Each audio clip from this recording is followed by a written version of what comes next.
Hello friends, welcome to Jeevanya's kitchen. Friends, இன்றைக்கி நம்ம ரொம்ப டேஸ்டியான முறையில் ஆந்திரா ஸ்டைல் கத்திரிக்காய் பச்சடி எப்படி செய்கிறதுன்னு பார்க்க போகிறோம். இட்லி, தோசை, சப்பாத்தியோட தொட்டுக்கிட்டு சாப்பிட்றதுக்கும் சாதத்தோடு சேர்த்து பிசைஞ்சு சாப்பிடவும் சூப்பரான ஒரு காம்பினேஷனாக இருக்கும்.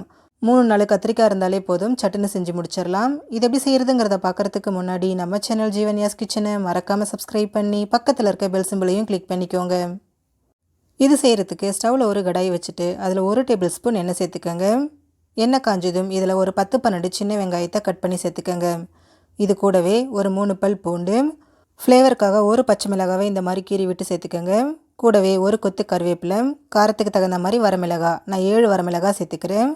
சேர்த்துட்டு ஸ்டவ்வை மீடியம் ஃப்ளேம்லேயே வச்சுட்டு வெங்காயம் நல்லா சாஃப்டாகி கண்ணாடி பதம் வர அளவுக்கு இது நல்லா வதக்கி விடுங்க.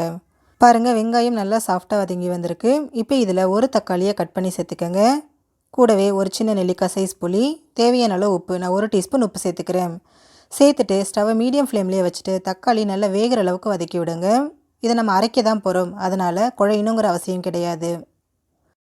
பாருங்கள், தக்காளி நல்லா வெந்து வந்திருக்கு, அந்த தோலெல்லாம் உரிய ஆரம்பிச்சிருச்சு. இப்போ இதை அப்படியே ஒரு பிளேட்டுக்கு மாற்றி வச்சுடுங்க, இது ஆறட்டும். இப்போது அதே கடாயில் திரும்பவும் 1 டேபிள் ஸ்பூன் எண்ணெய் சேர்த்துக்கோங்க. எண்ணெய் காஞ்சதும் இதில் மீடியம் சைஸில் இருக்கக்கூடிய 4 கத்திரிக்காவை இந்த மாதிரி கட் பண்ணி சேர்த்துக்கோங்க. சேர்த்துட்டு ஸ்டவ்வை மீடியம் ஃப்ளேம்லேயே வச்சுட்டு அந்த கத்திரிக்காய் முழுமையாக அந்த எண்ணெயிலே வேகிற அளவுக்கு இதை நல்லா வதக்கி விடுங்க. கத்திரிக்காவை மூடி வைக்கக்கூடாது, திறந்து வச்சுட்டு அப்பப்போ இந்த மாதிரி கலந்து விட்டு இதை நல்லா வேக விட்டுருங்க. பாருங்கள், கத்திரிக்காய் நல்லா வெந்து நல்லா நிறம் மாதிரி வந்திருக்கு, நல்லா சாஃப்டாக வெந்து வந்திருக்கு. பாருங்கள், இந்த அளவுக்கு வெந்தால் சரியாக இருக்கும்.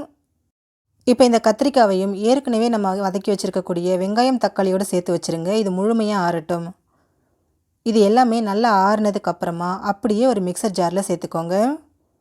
இதுக்கு தண்ணியெல்லாம் எதுவுமே சேர்க்க வேண்டாம், அப்படியே இதை கொஞ்சம் கொரகொரப்பாக அரைச்சி எடுத்துருங்க.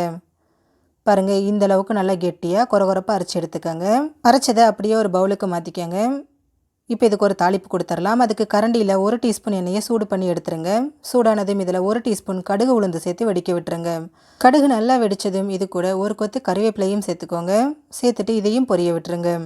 கடுகு, கருவேப்பிலை ரெண்டும் நல்லா பொரிஞ்சதுக்கப்புறமா இதை அப்படியே பச்சடியோடு சேர்த்துருங்க. இது தாளிக்கணுங்கிற அவசியம் கிடையாது, விருப்பம் இருந்தால் தாளிச்சிக்கலாம், இல்லைனா அப்படியே யூஸ் பண்ணிக்கலாம். ரொம்ப சிம்பிளான முறையில் நல்லா டேஸ்டியான ஆந்திரா ஸ்டைல் கத்திரிக்காய் பச்சடி ரெடி ஆகிடுச்சு. ஃப்ரெண்ட்ஸ், நீங்களும் இந்த ரெசிபியை ட்ரை பண்ணி பாருங்கள். ட்ரை பண்ணி பார்த்துட்டு உங்களோட எக்ஸ்பீரியன்ஸை மறக்காமல் கமெண்ட் பாக்ஸில் கமெண்ட் பண்ணுங்கள். நம்ம சேனல் ஜீவன்யாஸ் கிச்சனை சப்ஸ்கிரைப் பண்ணி பக்கத்தில் இருக்க பெல் சிம்பிளையும் கிளிக் பண்ணிக்கோங்க. அப்போ தான் நான் போடுற வீடியோஸோட நோட்டிஃபிகேஷன்ஸ் உடனுக்குடனே உங்களுக்கு வரும். தேங்க்யூ.